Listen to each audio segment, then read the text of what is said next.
करणार आहोत वांग्याची काळी भाजी। त्यासाठी घेतलेले आहे स्वच्छ धुवून वांगी। त्याला असे 4 खाप द्यायचे आणि त्यामध्ये असं मीठ भरायचं। खोबरं भाजून घेतलेलं आहे आणि भाजून किसून घेतलेला आहे। लसूण, आल्याचा तुकडा घेतलेला आहे, थोडा कोथिंबीर आणि कांदा भाजून घेतलेला आहे। आम्ही कांदा आणि कच्चा मसाला घ्यायचा आहे थोडा 2 चमचे। आता मसाला तयार करू, वाटण तयार करू याचं सगळं।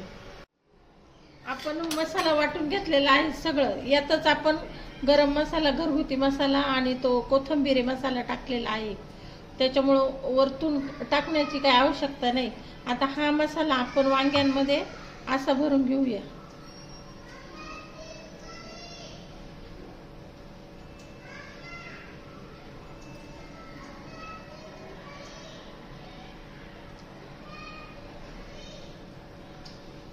असा मसाला भरून घ्यायचा आणि वांगे फोडणीला टाकायचे। तेल गरम झालेलं आहे, कोथिंबीर टाकू आणि अशी वांगी फोडून घ्यायची। चांगले परतून घ्यायचे एक मिनिट।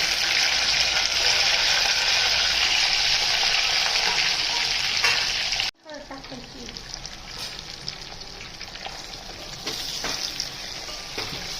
ह्या झाल्या गावाकडच्या भाज्या। ह्या भाज्यांना चव पण खूप छान असते, तुम्ही करून बघा।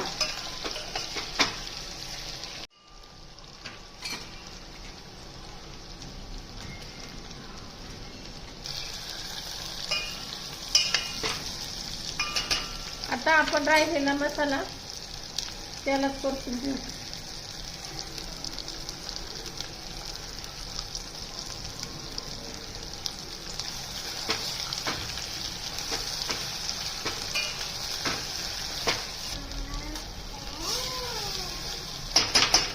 त्यात आपण थोडं पाणी टाकूया, भांडं धुवून घेऊ। मध्ये मीठ भरलेलं आहे, त्यामुळे आपण थोडंसंच मीठ टाकणार आहोत चवीपुरतं।